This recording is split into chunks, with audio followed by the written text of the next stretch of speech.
Hello and welcome to UPSC Hindi. This is a complete strategy video to cover geography for UP PCS prelims and RO prelims. समय कम है, पढ़ना ज्यादा है, plan organise सही से नहीं किया, एग्जीक्यूशन सही से नहीं किया, दिक्कत में आ जाएंगे आप लोग। और सबसे इंपॉर्टेंट चीज, geography is playing a game changing role to clear PCS and RO prelims examination. और यहां तक कि यूपीएससी जैसे एग्जाम्स में भी ज्योग्राफी एक गेम चेंजर का रोल प्ले कर रहा है। जो मैंने वीडियो अगर पिछला बनाया था, अगर आपने देखा हो, वहां पे मैंने क्वेश्चंस के फॉर्म में चीजें एनालाइज करके आपको बताया कि ज्योग्राफी कैसे गेम चेंजर की भूमिका निभा रहा है। यहां पे मैं जो आपको बताना चाहता हूं कि आरओ के एग्जाम में और यूपी पीसीएस के एग्जाम में भी ज्योग्राफी एक बहुत ही मेजर इंपॉर्टेंट रोल प्ले करता है।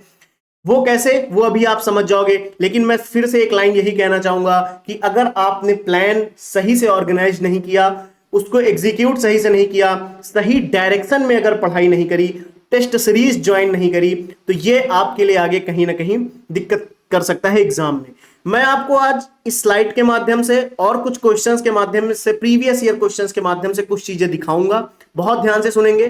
प्रीवियस ईयर क्वेश्चंस के माध्यम से हम ये चीज देखने का प्रयास करेंगे कि क्या, किस तरीके से क्वेश्चंस पूछे जा रहे हैं, क्या पैटर्न में बदलाव आया है, और हम इसके लिए कैसे बहुत अच्छे तरीके से तैयार हो सकते हैं, और यूपीएससी हिंदी की टीम आपके लिए क्या करने वाली है, वो सारी चीजों पे चर्चा करेंगे। बहुत लंबा वीडियो नहीं होगा, थोड़ी देर शांति से बैठिए, सारी समस्याओं का समाधान आपको मिलने वाला है। सबसे पहले हम without wasting the time questions पे नजर एक बार डालें कि क्वेश्चंस कह क्या रहा है। हमें क्वेश्चन के आंसर पे भी कोई डिस्कशन नहीं करना, क्वेश्चंस के टॉपिक पे डिस्कशन नहीं करना, ये देखना है कि क्वेश्चंस का पैटर्न क्या है। सबसे पहले हम कुछ चीजों को एनालाइज करेंगे। मैं पहले ही बोल रहा हूं, कुछ चीजों को एनालाइज करेंगे। सबसे पहले क्वेश्चंस का पैटर्न कैसा है, क्लियर, पहली चीज मन में रखेंगे कि क्या पैटर्न फॉलो कर रहा है यूपी पीसीएस। उसके बाद हम ये देखेंगे कि ज्योग्राफी से जो क्वेश्चंस आ रहे हैं टॉपिक कैसे हैं। टॉपिक के अंदर डिस्कशन की मैं बात नहीं कर रहा, वो मैं क्लासेस के फॉर्म में आगे जब होगा आपको मैं बता दूंगा, इन्फॉर्म कर दिया जाएगा। चीजें समय के साथ आपकी सॉल्व करा दी जाएंगी, वन स्टॉप सॉल्यूशन आपको प्रोवाइड किया जाएगा।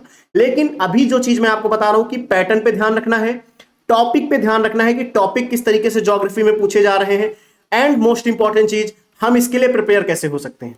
पहली इंपॉर्टेंट चीज कि हम इसके लिए प्रिपेयर कैसे हो सकते हैं और हमारी स्ट्रेटजी क्या होनी चाहिए इसको कवर करने के लिए। सो आप सबसे पहले क्वेश्चंस देखते हैं। सबसे पहले इधर उधर की बातों पे ध्यान ही नहीं देना, मैं क्या बोल रहा हूं क्या नहीं बोल रहा हूं, थोड़ी देर के लिए सब भूल जाओ।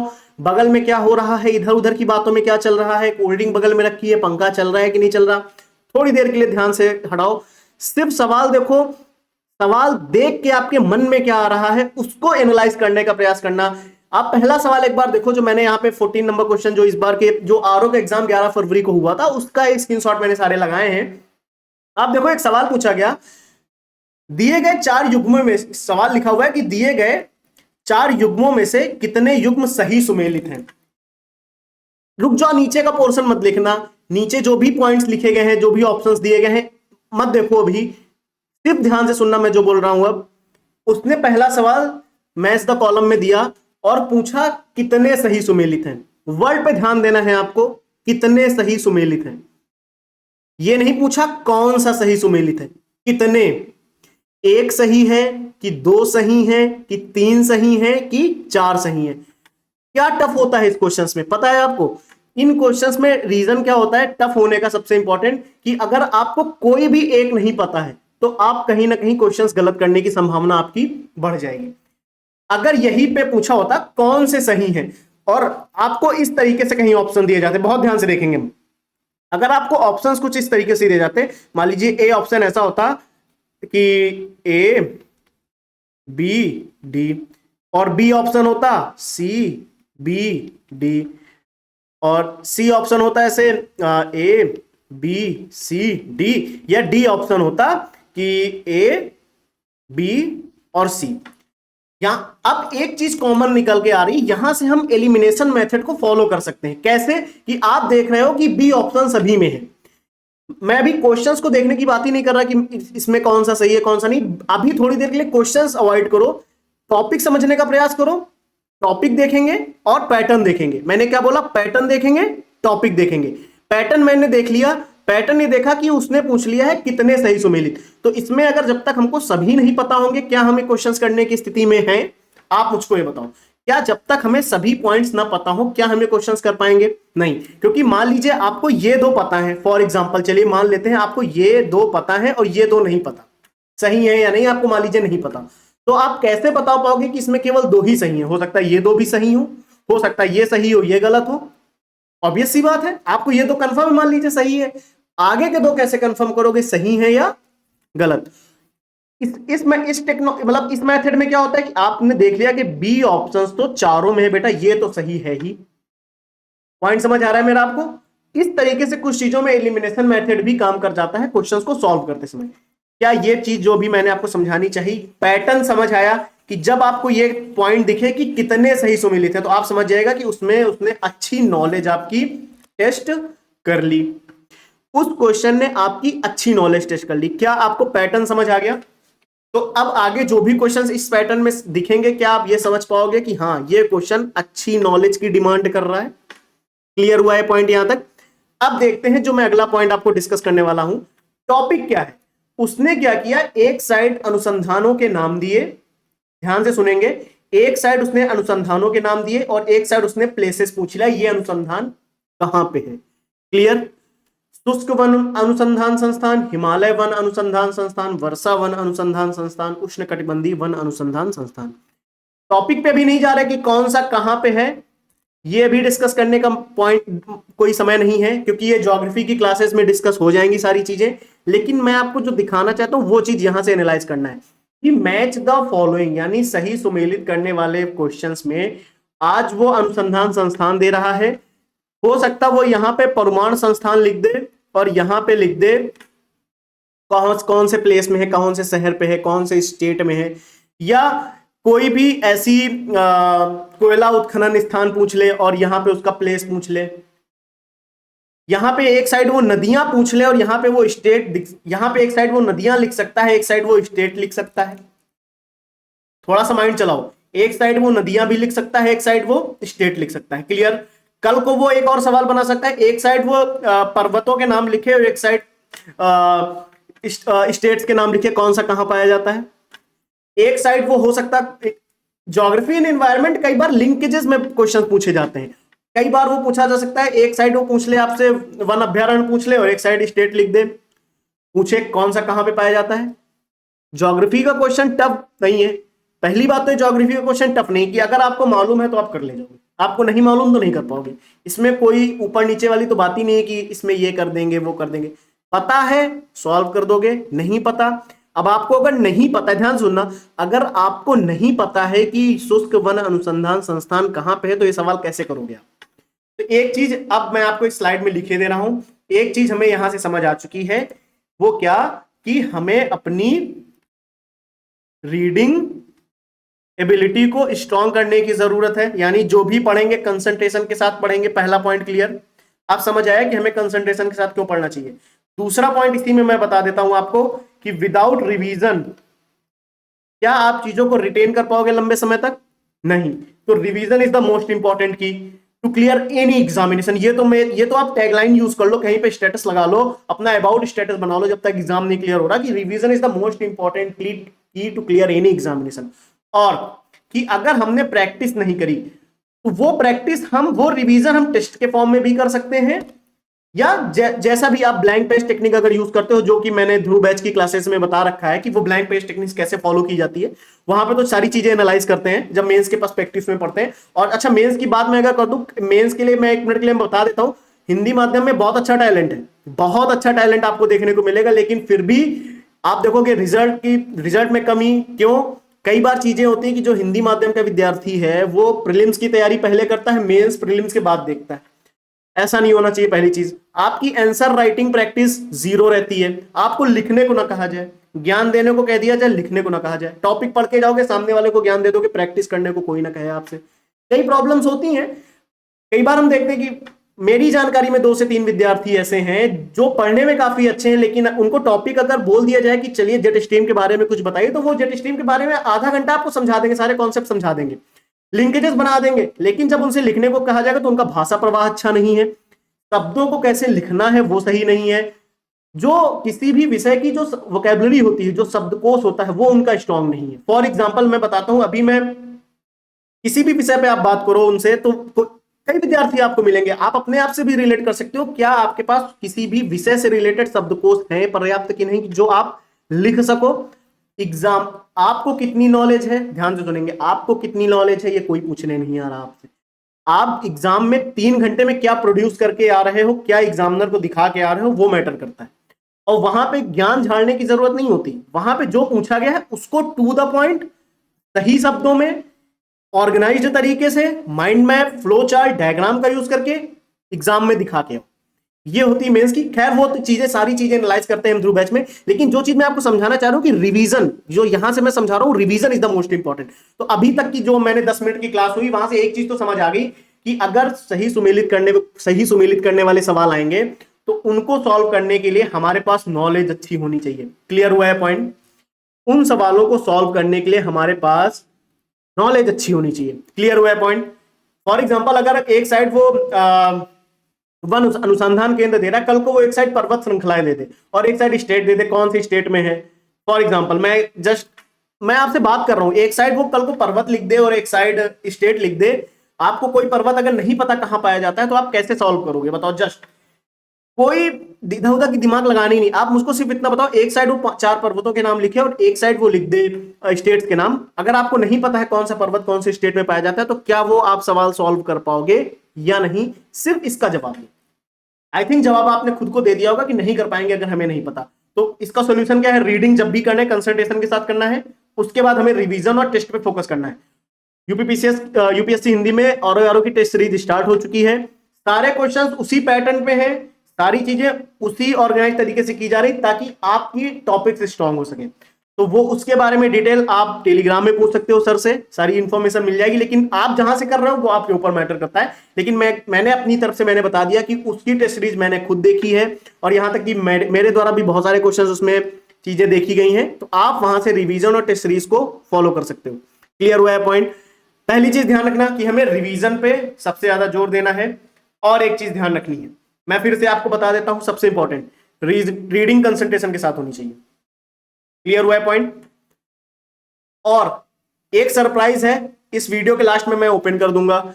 वो क्या है? वीडियो के एंड तक आपको बीच में कहीं भी पता लग जाएगा, इसलिए वीडियो स्किप मत करना। बहुत ही प्यारा सरप्राइज है आपके लिए, जितने भी बच्चे यूपीपीसीएस प्रीलिम्स 2024 की तैयारी कर रहे हैं या फिर जितने भी बच्चे आरओ प्रीलिम्स की तैयारी कर रहे हैं जीएस की, बहुत ही प्यारा सरप्राइज आपके लिए आने वाला है। बहुत ही अच्छा सरप्राइज यूपीएससी हिंदी की तरफ से आपके लिए रिवील होगा।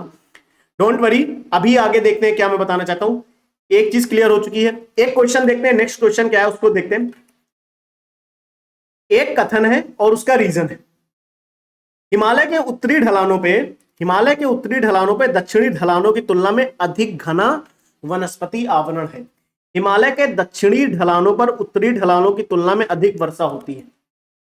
अभिकथन और कारण वाला क्वेश्चन आया, कॉन्सेप्चुअल सवाल है, रट के इसको सॉल्व नहीं किया जा सकता। पहली चीज तो क्लियर हो रही है कि हमको कहीं ना कहीं ज्योग्राफी के लिए कॉन्सेप्ट्स में भी ध्यान देना पड़ेगा। और ये जितने भी क्वेश्चंस मैंने यहां लिखे हैं वो सब 2024 जो प्रीलिम्स का एग्जाम हुआ था आरओ का 11 फरवरी को, उसके सारे क्वेश्चंस हैं। आप कुछ क्वेश्चंस देखिए। सबसे पहले यहां पे जैसे सर्दी के मौसम में भारत का अधिकांश भाग शुष्क रहता है। शीत ऋतु के दौरान देश के अधिकांश भाग उत्तर पूर्वी व्यापारिक हवाओं के प्रभाव में रहते हैं। ईस्टर्ली ट्रेड विंड्स के बारे में बात की जा रही है यहाँ पे, जो कि ज्योग्राफी का कॉन्सेप्ट है। कैसे हेडले सेल, फेरल सेल कैसे सर्दियों में सर्दियों में वो ऊपर की तरफ फ्लो कर जाते हैं और गर्मियों में नीचे की तरफ आते हैं। सारी चीजें हम देखते हैं कि कब होता क्या है, जैसे टेम्परेचर बढ़ता है, हेडले सेल, फेरल सेल, ये सेल ऊपर नीचे होते हैं, इक्वेटर के ऊपर नीचे जाते हैं, है ना। उसमें भी चीजें डिपेंड करती हैं, गर्मियों में कैसे ऊपर शिफ्ट हो रहे हैं कि नीचे शिफ्ट हो रहे हैं, सारी चीजें। दीज आर द कॉन्सेप्चुअल, जो कि फिजिकल ज्योग्राफी के अंदर आपको समझना बहुत ज्यादा जरूरी है। क्लियर हुआ है पॉइंट? यानी कि अभी आपको सिर्फ क्वेश्चंस दिखा रहे हैं। क्लियर हो रहा है? यानी 2 क्वेश्चंस हमने देखे हैं कि हमें अपने, मैं यहां लिख देता हूं ताकि किसी भी तरीके का कंफ्यूजन हो, हमें अपने कॉन्सेप्ट पे बहुत ज्यादा जोर देना पड़ेगा। क्लियर हुआ है पॉइंट?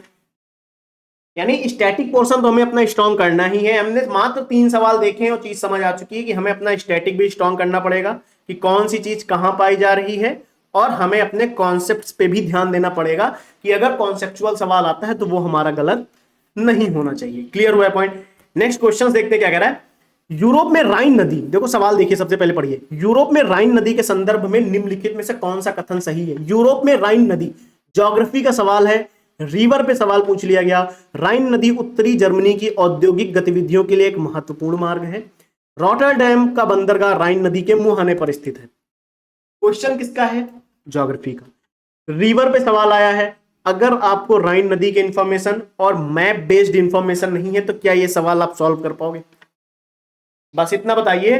अगर आप थोड़ा, जितना मैंने 10-15 मिनट से बोला है ना, अब आप थोड़ा इसको एनालाइज करना भी शुरू करो, सिर्फ बैठना नहीं है यहाँ पे, थोड़ा सा एनालिसिस पे फोकस करो। मैं जो बताना चाह रहा हूं, अगर आपको राइन नदी के बारे में इंफॉर्मेशन नहीं है, अगर आपने पढ़ा ही नहीं इसके बारे में, सुन भी नहीं रखा है, कैसे करेंगे सवाल?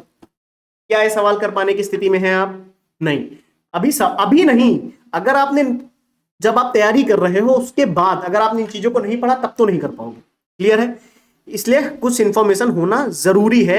इधर उधर की, बहुत लोग कहते हैं कम पढ़ के काम चल जाएगा, बहुत लोग कहते हैं बहुत ज्यादा पढ़ के काम चलेगा। मैं कहता हूं आप जितना पढ़ो उतना रिटेन कर पाओ सबसे पहले तो। सवाल देखो, भारत में लवणीय मिट्टी फसलों की खेती के लिए उपयुक्त नहीं है। लवणीय मिट्टी में नमक की मात्रा अधिक होती है, जिसका मुख्य कारण शुष्क जलवायु और खराब जल निकासी है।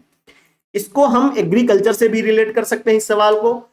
सॉइल का सवाल है, ज्योग्राफी में बहुत ज्यादा इंपैक्ट होता है, क्योंकि कई बार जब हम प्लेट टेक्टोनिक थ्योरी पढ़ते हैं, ज्योग्राफी में जब प्लेट टेक्टोनिक थ्योरी पढ़ाई जाती है, वहां से चीजें समझ में आती हैं कि किस प्रकार से भारत में सॉइल का निर्माण हुआ है और कहां पे कैसी सॉइल पाई जाती है और किस सॉइल में कितनी प्रचुर, मतलब कितनी उत्पादक क्षमता होती है, उर्वरता कितनी अधिक होती है, किसमें नाइट्रोजन की मात्रा ज्यादा होती है, किसमें फास्फोरस की होती है, किसमें नहीं होती है, वहां से चीजें समझ में आती।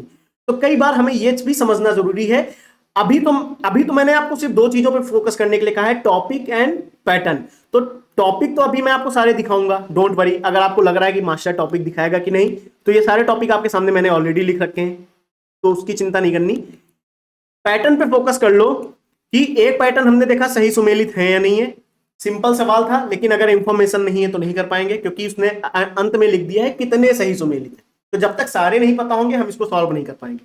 नेक्स्ट टॉपिक हमारा क्या है, इंपॉर्टेंट समझना जरूरी है। हमने देखा कि कॉन्सेप्ट पे फोकस करना पड़ेगा, क्योंकि वो कारण, विकथन और कारण वाले सवाल बना के पूछ रहा है। हमें कॉन्सेप्चुअल क्लैरिटी होना बहुत ज्यादा जरूरी है। रट के काम नहीं चलेगा, कॉन्सेप्ट को रटना जरूरी नहीं है, कॉन्सेप्ट को समझना जरूरी है।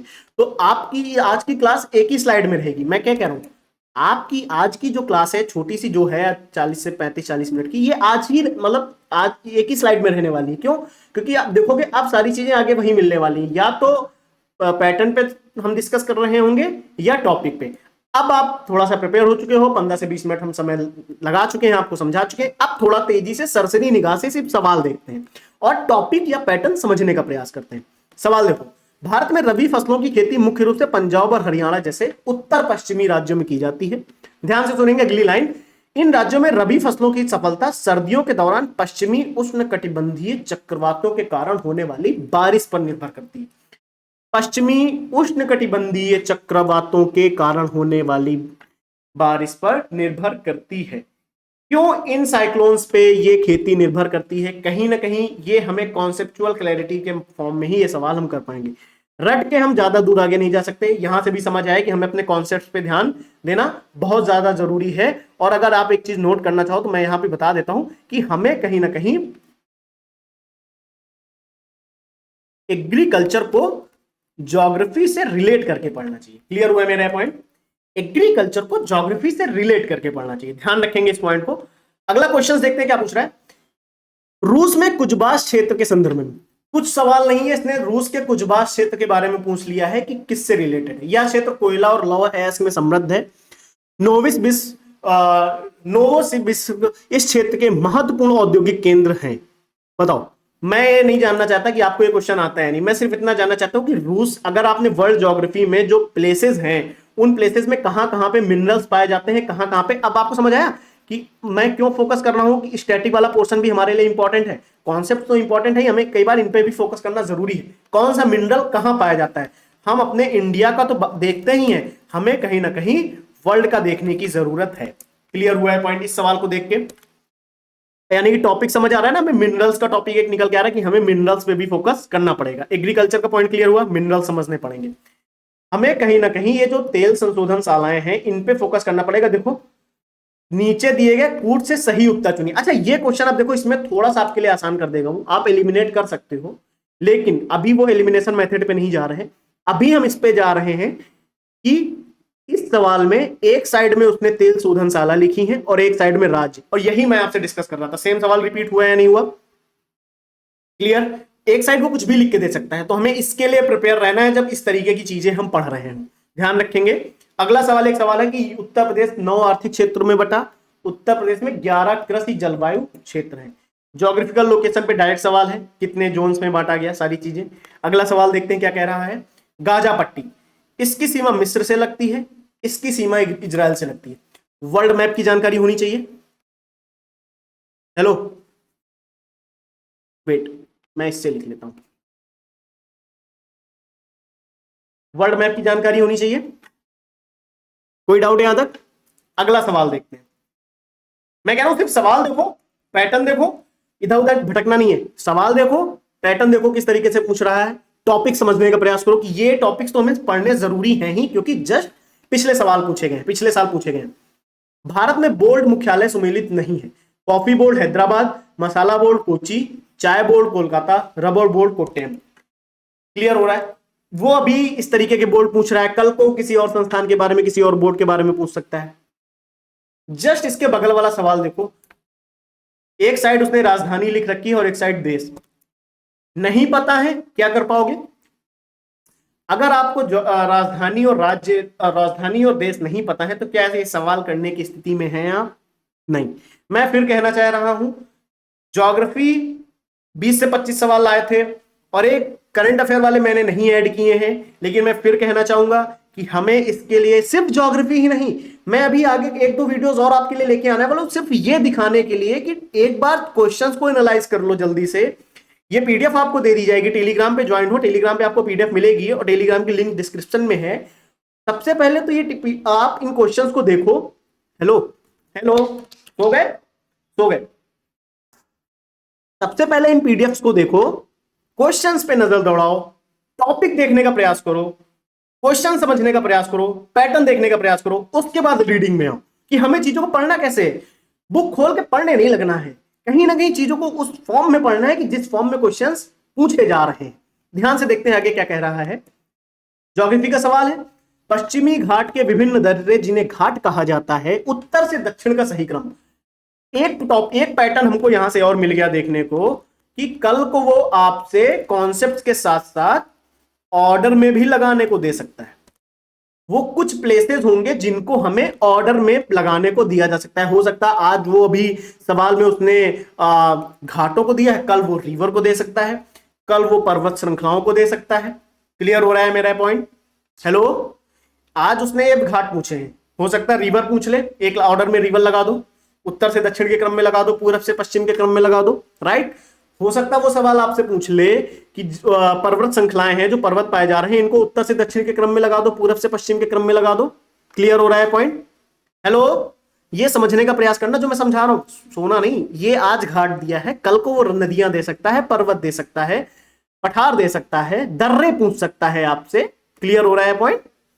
अगला सवाल देखो क्या कह रहा है। कूट का सही प्रयोग करके हमें उत्तर चुनना है। एक तरफ उसने उत्पाद लिखते हैं और एक तरफ जिले लिख लिए। हेलो, पीसीएस, यूपी पीसीएस पे फोकस कर रहा है तो यूपी से संबंधित सवाल आ गया, लेकिन सवाल क्या है, किस लोकेशन में क्या चीज फेमस है? ज्योग्राफी से रिलेटेड सवाल है।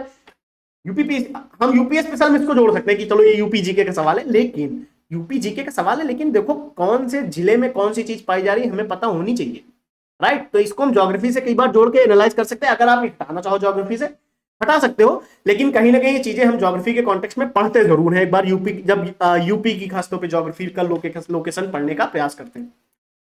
हेलो, मैंने कहा था ना, एक साइड वो पर्वत दे सकता है, एक साइड वो देश दे सकता है, महाद्वीप दे दिए इसने। क्लियर हुआ है सवाल अब आपको?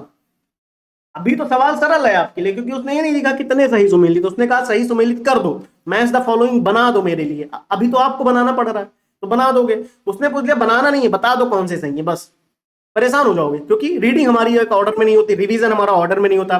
टेस्ट सीरीज हम ज्वाइन नहीं करते हैं। ऑलरेडी मैंने बोला है कि अगर आप टेस्ट सीरीज ज्वाइन करना चाहो तो आप ज्वाइन करके एक बार उसको देख सकते हो। जैसे यहाँ पे एक सवाल देखिए, आप कोयला आधारित बिजली संयंत्र की बात की जा रही है। आप कोई भी टेस्ट सीरीज ज्वाइन करो, मैं तो कहता हूं, मैं सिर्फ इतना जानता हूं कि विदाउट टेस्ट सीरीज, कोई भी टेस्ट सीरीज ज्वाइन करे बगैर या क्वेश्चंस प्रैक्टिस करे बगैर आप रिवीजन बहुत अच्छे से नहीं कर पाओगे। आपको अपनी कैपेबिलिटी और कितने पानी में हो, कहते नहीं ना कि भैया कितने पानी में हो, पढ़े तो लिखे बहुत हो, एग्जाम देके आओ तो पता लगे कितने पानी में हो, या टेस्ट दो तो पता लगे कितने पानी में हो, कितना याद है कितना नहीं याद है। वही चीज है, टेस्ट सीरीज ज्वाइन करो, अपने आप को एनालाइज करो, फिर पता लगेगा। और यहां तक कि अगर जो बच्चे मेंस की तैयारी कर रहे हैं, यूपी पीसीएस 2024 के मेंस की तैयारी जो लोग कर रहे हैं, उन्हें मैं एक चीज बता देता हूं, आंसर राइटिंग प्रैक्टिस सृजन बैच में बहुत अच्छे तरीके से कराई जाती है। आप क्वेश्चंस को डेली, आपके हर मंथ में 30-40 क्वेश्चंस आपको दिए जाते हैं, टॉपिक के फॉर्म में होते हैं, मेंस के टॉपिक के फॉर्म में होते हैं, उन पे क्वेश्चंस प्रैक्टिस कराई जाती है, आपकी कॉपी चेक की जाती है और आपको कहीं ना कहीं उस चीज के लिए तैयार कराया जाता है कि एग्जाम में एटलीस्ट आने वाला हर क्वेश्चन आप टैकल करने की स्थिति में हो। और अगर ध्रुव बैच ज्वाइन कर, अगर ध्रुव बैच में अगर आप ध्रुव बैच में हो तो आपने वहां पे देखा होगा कि जिस तरीके से चीजों को कवर कराया जाता है, वहां पे वो करने के बाद आंसर राइटिंग आपके लिए बहुत ईजी हो जाती है। एटलीस्ट हमें डर नहीं लगता वहां से। तो वही चीज है कि जैसे हम मेंस की इस तरीके से मेंस की प्रैक्टिस करते हैं ना, सेम तरीके से हमें कहीं ना कहीं प्रीलिम्स की प्रैक्टिस करना बहुत जरूरी होता है। इसलिए मैं कहता हूं आप क्वेश्चंस लगाओ, आप जहां से लगाना चाहो आप वहां से लो, आप क्वेश्चंस लगाओ। जैसे ये सवाल देखो, एक साइड उसने कोयला आधारित बिजली संयंत्र लिख दिए हैं और एक साइड राज्य। मैंने कहा था ना कि सवाल पैटर्न अब देखो आपको मिलते जुलते दिखेंगे।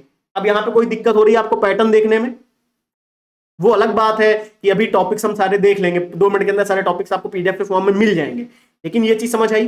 अगला क्वेश्चन देखें, चलो देखो, भारत दुनिया में कोयले के अग्रणी उत्पादकों में से एक है। भारत के झारखंड, छत्तीसगढ़ जैसे राज्यों में कोयले के विशाल भंडार है। ज्योग्राफी से रिलेटेड सवाल, स्टेटमेंट वाले सवाल है।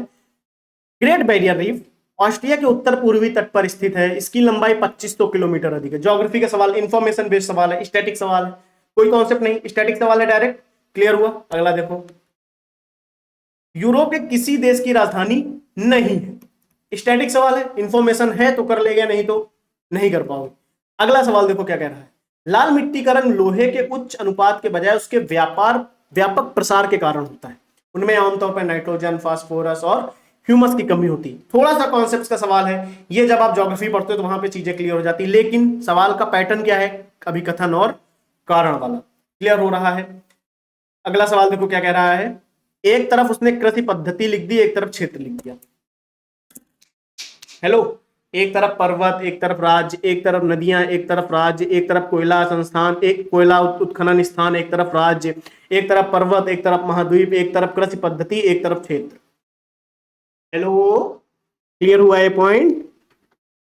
अब समझ आया कि आपको किस पैटर्न पे चीजों को समझना है, तैयारी हमें किस पैटर्न पे करनी है। क्वेश्चंस देख के समझ आ रहा है? क्लियर हो रहा है? यानी हमें ये समझ में आ रहा है कि हमें क्वेश्चंस देख के तो सब समझ में आ रहा है तैयारी किस फॉर्म में करनी है। यहाँ तक कि ये ज्योग्राफी के क्वेश्चंस मैंने खास तौर पे जो 11 फरवरी को एग्जाम हुआ, सारे टॉपिक्स वहां से निकाले हैं। और आई थिंक अब चीजों को आप यहां से समझ पाओगे कि जो भी टॉपिक्स मैंने यहाँ पे लिखे हैं कि आपसे वो मिनरल्स भी पूछ सकता है, आपसे माउंटेन भी पूछे जा सकते हैं, लेकिन ये सारी चीजें अभी मैं आपको स्लाइड अगली पीडीएफ में दिखा देता हूं। लेकिन हमने पैटर्न भी देख लिया और कहीं ना कहीं ये भी समझ लिया कि हमें अपनी रीडिंग स्ट्रांग करनी पड़ेगी, हमें कॉन्सेप्चुअल क्लैरिटी बनानी पड़ेगी, हमें रिवीजन करना पड़ेगा, हमें टेस्ट सीरीज ज्वाइन करनी पड़ेगी।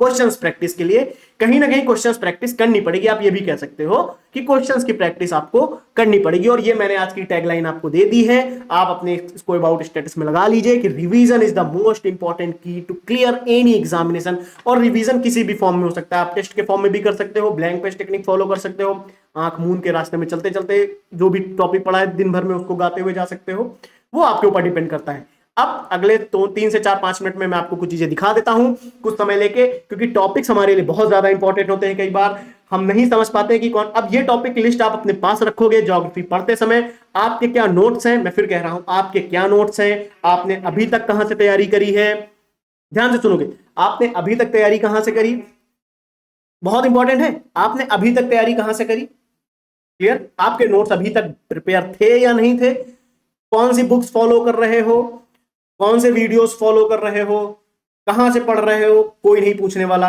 आपके ये टॉपिक्स जो मैं आपको दिखाने वाला हूं, ये टॉपिक्स कवर हैं या नहीं, ये डिपेंड करेगा। और ये सारे टॉपिक्स अगर आपके कवर नहीं हैं तो इनको कवर करना स्टार्ट कर दीजिए, इन पे सवाल लगाना स्टार्ट कर दीजिए। और सरप्राइज जो मैं आपको देने वाला था वो ये कि बहुत जल्द आपके लिए ज्योग्राफी की, हिस्ट्री की, साइंस की, इन 3 सब्जेक्ट्स की मैराथन क्लास मैं आपके लिए लेकर आऊंगा, freely available on the YouTube. एक भी टॉपिक नहीं छूटेगा। ज्योग्राफी की मैराथन हो सकता है 2 पार्ट्स में है, क्योंकि फिजिकल ज्योग्राफी और इंडियन ज्योग्राफी में कॉन्सेप्ट्स में बहुत सारे हैं, क्योंकि मानसून के कॉन्सेप्ट्स अलग तरीके से समझने पड़ते हैं, और कहीं ना कहीं प्लेट टेक्टोनिक थ्योरी हो गई, सी स्प्रेडिंग थ्योरी जैसे सारी चीजें होंगी, ओशियन करेंट्स कैसे फ्लो करती हैं, ट्रॉपिकल साइक्लोन, टेम्परेट साइक्लोन, ये सारी चीजें हैं ना, और जैसे वोल्केनो का निर्माण कैसे होता है, कहीं ना कहीं ये फिजिकल ज्योग्राफी का पार्ट है। विंड्स कौन सी विंड्स कहां पे चलती हैं, कैसे चलती हैं, क्या फ्लो होता है उनका, एयर मासेस का कॉन्सेप्ट, जेट स्ट्रीम के कॉन्सेप्ट, ये सारे कॉन्सेप्ट कहीं ना कहीं फिजिकल ज्योग्राफी के पार्ट हैं। और इनको कवर करने के लिए हमें एक अलग क्लास की जरूरत पड़ेगी। तो ज्योग्राफी हो सकता है मैं 2 पार्ट में करूं, और कहीं ना कहीं इस चीज पे भी फोकस रखेंगे कि जो हिस्ट्री का पोर्शन है, अगर होगा तो मैं एक पार्ट में ही कर दूंगा सारी, एंशिएंट, मिडीवियल, मॉडर्न, या फिर एंशिएंट का एक अलग मैराथन, मिडीवियल का एक अलग मैराथन, और मॉडर्न का एक अलग मैराथन बहुत जल्द जुलाई 2027 के पहले ही आपको मिलेंगे, बहुत अच्छे से मिलेंगे। और आपको इतना समय जरूर मिलेगा, इसके बारे में अपडेट मैं आपको जल्दी ही दिलवा दूंगा, लेकिन मैंने आपको सरप्राइज देना था कि आप जो इधर उधर भटक रहे हैं, भटकना बंद करिए, और अभी जो चीज मैंने बोल रहा हूं उसको फॉलो करिए, पीडीएफ देखिए, टॉपिक एनालाइज करिए, जो भी अभी तक आपके नोट्स हैं, जो जहां से भी अभी तक आपके सोर्सेज हैं, उनको उन पे स्टिक रहिए, रिवीजन करिए, पढ़िए, और जैसे ही वो मैराथन वीडियोस आपको प्रोवाइड किए जाएं, एटलीस्ट 2 बार आपको देखना है, क्योंकि एक बार तो रीडिंग होगी, दूसरी बार वो रिवीजन में काम करेगा, अगर तीसरी बार भी देख लिया तो एग्जाम में सवाल गलत नहीं होगा। क्लियर हुआ पॉइंट? इन 3 सब्जेक्ट्स की मैं अभी बात कर रहा हूं, क्योंकि इन पे काम स्टार्ट करवा दिया है। और एक चीज और जो भी सब्जेक्ट्स है जैसे पॉलिटी, इकोनॉमिक्स, करंट अफेयर, इनके वीडियोस के बारे में भी बहुत जल्द इंफॉर्मेशन मैं आपको दूंगा, सो डोंट वरी। और अब हम देखते हैं टॉपिक एनालिसिस। तो आई थिंक अगर आपको ये जो सरप्राइज मैंने दिया कि freely available on the YouTube, पूरे मैराथन क्लासेस आपको दिए जाएंगे, ये सरप्राइज कैसा लगा एक बार कमेंट में जरूर बताइएगा। और इस पीडीएफ के लिए आपको टेलीग्राम में भी टेलीग्राम की लिंक आपको मिल जाएगी डिस्क्रिप्शन में। सबसे पहले देखो यहाँ पे topics for the Indian geography, कहीं ना कहीं ये कॉन्सेप्ट्स पे हमें चीजें बिल्ड होती हैं। जैसे ये चीजें हमें कॉन्सेप्ट में समझ आएंगी, लैटिट्यूड, लॉन्गिट्यूड, रट के काम नहीं चलेगा, एक बार कॉन्सेप्ट समझ आ गया चीजें क्लियर हो जाएंगी। ये पता होना जरूरी है, जो कोई स्टैटिक है आपको पढ़ना पड़ेगा। क्लियर हुआ? भारत के पड़ोसी देश, वाटरफॉल्स, भारत में कौन कौन से जलप्रपात हैं, अब ये आपको तो पता होने चाहिए। फिर वही चीज है ना, कब कौन सी मैच द फॉलोइंग में पूछ ले। क्लियर हुआ है पॉइंट? फिजिकल फीचर्स देखेंगे बाद में।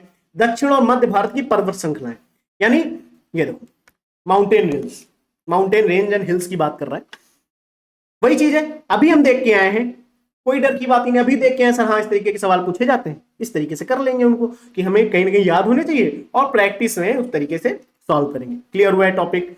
हमें प्लेट्यू पता होने चाहिए, क्लियर, ग्लेशियर्स भी तो पता होने चाहिए, डिजर्ट्स के बारे में इंफॉर्मेशन हो, मेजर प्लेन्स कौन कौन से हैं, भारत के द्वीप कौन कौन से हैं, मेजर डैम्स कौन कौन से हैं, खासतौर पे पीसीएस में तो पूछे ही जाते हैं। Tribes very important. और जो आपने देखा ना कृषि क्षेत्र, शिफ्टिंग कल्टीवेशन, कहां पे कैसी खेती हो रही है उसके क्षेत्र, इसी तरीके से ट्राइब्स में भी सवाल पूछे जाते हैं।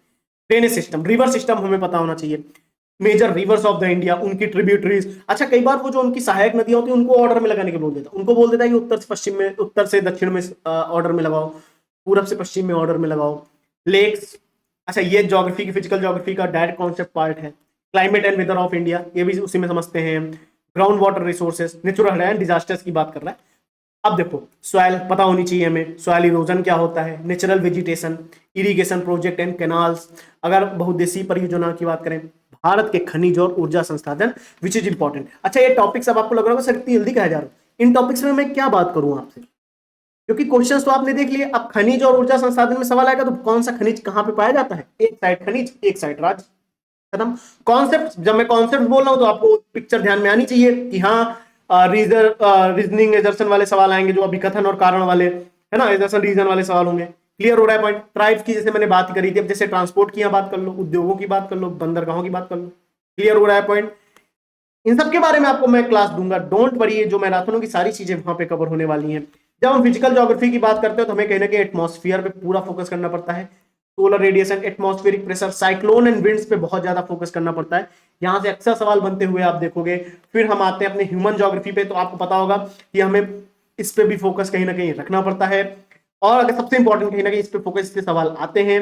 और अगर आप देखो तो मैं आपको एक चीज बता देता हूँ, वर्ल्ड ज्योग्राफी में कौन से ओशियन कहाँ पे है, सॉरी ओशियंस में ओशियन करेंट्स पे फोकस रखना बहुत ज्यादा जरूरी है, माउंटेन्स कहाँ पे है, वोल्केनो ज्वालामुखी कहाँ पे है, विश्व के पर्वत, विश्व के पठार, दर्रे, घाटियां, झीलें, घास की भूमि यानी ग्रासलैंड ऑफ द वर्ल्ड, और प्रमुख रेगिस्तान कौन कौन से हैं, विश्व के देश, उनकी सीमाएं और उनकी सीमाओं में कौन सी नदियां जो महत्वपूर्ण हैं, फिर वो देखो कौन से लैंड लॉक्ड है, कौन से major sea of the world हैं, कहीं ना कहीं इन पे फोकस करना बहुत ज्यादा जरूरी है। और ये सारी चीजें आपके सामने मैंने लिख के रखी है, मेजर स्ट्रेट, विश्व की प्रमुख जल संधियां कौन कौन सी हैं, विश्व की प्रमुख नदियां कौन कौन सी हैं, विश्व के प्रमुख द्वीप कौन कौन से हैं, विश्व की प्रमुख नहरें, विश्व के प्रमुख बांध, फॉरेस्ट, विश्व की जलवायु कैसी है। हाँ, ट्राइब्स विश्व में, अब इंडिया की देख रहे हैं तो हमें वर्ल्ड की भी तो देखनी पड़ेगी। वर्ल्ड के एग्रीकल्चर के बारे में हम बात करते हैं। आपको लग रहा होगा सर बहुत सारे टॉपिक्स हैं, कैसे सर कवर होंगे, बहुत इजीली कवर होंगे।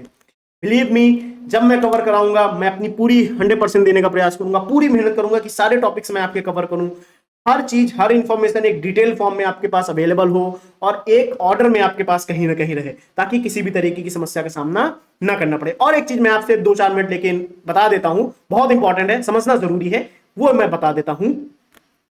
वो ये मैं आपको दिखाना चाहता हूं कि कहीं ना कहीं आपको, यहां पे मैं लिखे दे रहा हूं, आपको static clear, concept clear, revision clear और प्रैक्टिस, इन पे फोकस करना पड़ेगा। यानी ज्योग्राफी के जो स्टैटिक पोर्शन है, रिवर, वो सारे अब आपके टॉपिक्स यहाँ पे सारे लिखे हुए हैं, तो डोंट वरी। अब मैं फिर से बार बार लिखूं वो टाइम वेस्टिंग है आपका इस समय। रिवर्स, प्लेटिव, माउंटेन्स, सारी चीजें एक ऑर्डर में अगर देखा जाए तो बहुत सारी चीजें हैं, सारी चीजें पढ़नी है आपको। और यहाँ पे एक चीज बहुत ज्यादा समझनी भी जरूरी है अब आपके लिए, कॉन्सेप्ट्स, रिवीजन, प्रैक्टिस, बहुत इंपॉर्टेंट है। क्लियर हुआ है पॉइंट यहां तक आपको? चलिए, इस क्लास की समाप्ति में यहीं पे कर रहा हूं, लेकिन एक चीज ध्यान रखेंगे। आपको लग रहा होगा इस क्लास में हमने सीखा क्या, 3-4 चीजें सीखी हैं कि ज्योग्राफी के क्वेश्चंस किस तरीके से आ रहे हैं। इस क्लास की समरी है अगले 1 मिनट में, ज्योग्राफी के क्वेश्चंस किस तरीके से पूछे जा रहे हैं, क्या पैटर्न है वो देखा हम लोगों ने, हम किस तरीके से अप्रोच को फॉलो करेंगे वो देखा हम लोगों ने, कॉन्सेप्ट्स किस तरीके से पूछे जा रहे हैं, किस तरीके से ऑर्डर में सवाल आ रहे हैं, किस तरीके से मिनरल्स, माउंटेन्स, रिवर्स किस तरीके से पूछी जा रही हैं वो देखा हम लोगों ने। और आज की क्लास में हमने सारे वो टॉपिक्स देखे एक बार सरसरी निगाह से, तेजी से वो सारे टॉपिक हमारे सामने से गए हैं कि इन टॉपिक्स में हमारी तैयारी स्ट्रांग होनी चाहिए। और ये टॉपिक्स कहां से आए हैं, प्रीवियस ईयर क्वेश्चंस के बेस पे निकाले गए हैं। चलिए, तब तक के लिए थैंक यू, ध्यान रखिए और मिलते हैं नेक्स्ट क्लास में, नेक्स्ट स्ट्रेटेजी वीडियो के साथ, नेक्स्ट टॉपिक के साथ, next questions previous year analysis के साथ। वहां पे एनालाइज करेंगे साइंस एंड टेक्नोलॉजी के कुछ क्वेश्चंस को, फिर हम हिस्ट्री के क्वेश्चंस को एनालाइज करने वाले हैं। चलिए, तब तक के लिए thank you, take care, bye bye.